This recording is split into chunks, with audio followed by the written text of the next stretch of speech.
Здравствуйте, уважаемые рукодельницы! В данном видеоуроке будем с вами вязать коврик. У меня он будет небольшой коврик, 50 на 70 сантиметров. Вязать буду из полиэфирного шнура 5 миллиметров сердечником. Вот такой у меня шнур, цвет молочный.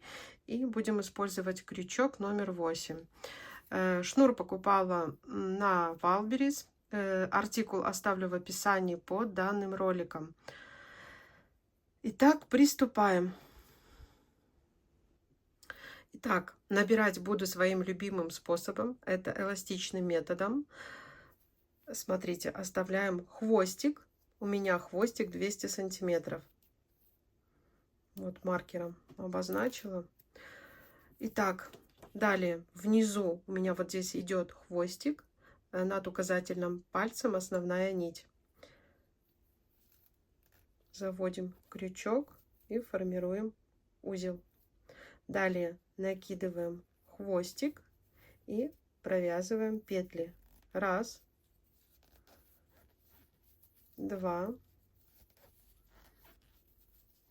3, 4, 5, 6, 7, 8.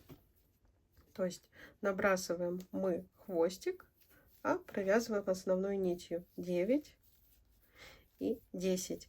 Набрать надо 57 петель вот таким вот образом. Итак, мы набрали 57 петель. Вот смотрите, какой хвостик остался. Его мы не ввязываем. Мы его потом обрежем. Набираем еще одну воздушную петлю. Это петля подъема. И начинаем вязать. Вязать будем весь ковер соединительными столбиками. Только вот вся наша цепочка, да, и я вяжу только, вот у меня косичка, я вяжу только за заднюю полупетлю. Причем все ряды, начиная даже с вот этой цепочки воздушных петель эластичным набором.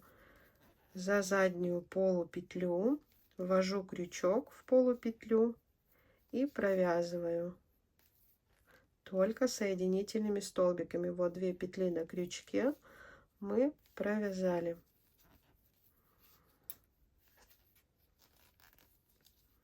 Все очень просто, вязать легко, справится даже новичок.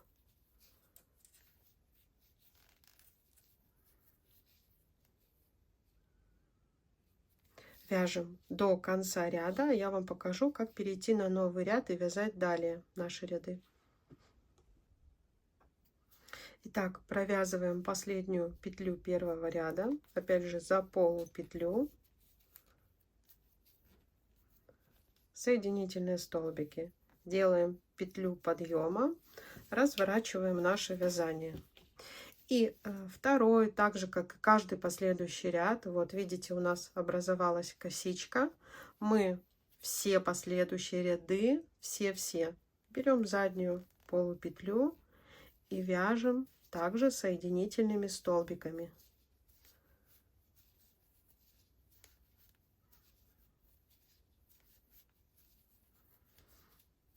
У нас получается такой плотный и красивый узор. Смотрите, получается просто вот такие замечательные косы. Я еще покажу, как закончу второй ряд, перейду на третий ряд. Но каждый ряд вяжется вот таким вот образом. То есть включили любимый сериал. Здесь не надо ничего считать, запоминать, просто вяжем. Довязываем второй ряд. Вот наша последняя петля. Мы опять же только за заднюю стенку берем нашу петлю и провязываем соединительный столбик. Делаем петлю подъема, разворачиваем наше вязание. И, как всегда, мы видим перед собой вот наша коса. За заднюю полупетлю мы провязываем наши соединительные столбики. И все. И таким образом вяжем каждый новый ряд. Вот, образовываются у нас вот такие косы. Вот эта сторона у нас лицевая. Хвостик этот можно спрятать и припаять зажигалкой. Итак, теперь вяжем коврик. Ширина у нас готова. Мы вяжем теперь необходимую нам длину. Итак, я связала необходимую мне длину. У меня получилось, я считала не рядами, я считала вот этими косами. У меня вот 1 коса, 2, 3. У меня получилось 66 кос. По длине это 70 сантиметров. Но последний ряд, вот смотрите, вот наш первый ряд. Вот это он так выглядит с лицевой стороны, благодаря эластичному набору. Да, и вот так вот он выглядит с изнанки. То есть за счет первого ряда наш коврик гармонично вот так вот массивно лежит, не загибаются края. Но чтобы гармонично наш ковер смотрелся и в начале, и в конце, вот видите, вот здесь лицевая сторона, вот здесь хвостик, который у меня остался. И вот здесь я закончила предпоследний ряд. И сейчас мы с вами свяжем последний. Тоже, чтобы край сделать массивным. Так, провязали воздушную петлю, сделали. И мы провязываем соединительные петли не за заднюю петлю, а просто придавая массивность краю ковра под обе дужки, под полную петлю.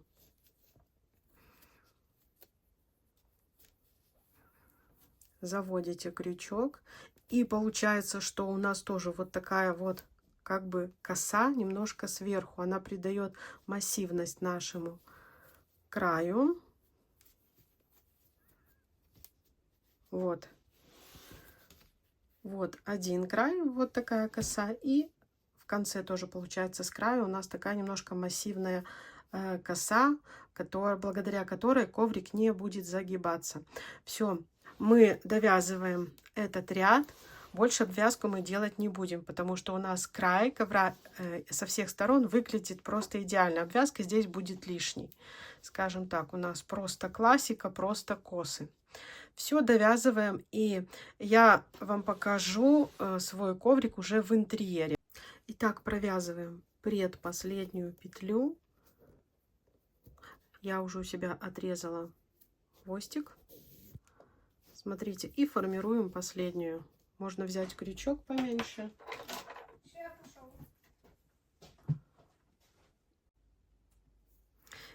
Так, берем крючок поменьше и вместо последней петли просто делаем вот такую искусственную петлю. Так, заходим с изнанки и вот сюда же прячем хвостик. Все, там у нас изнанка. Мы спрячем все хвосты и зафиксируем зажигалкой.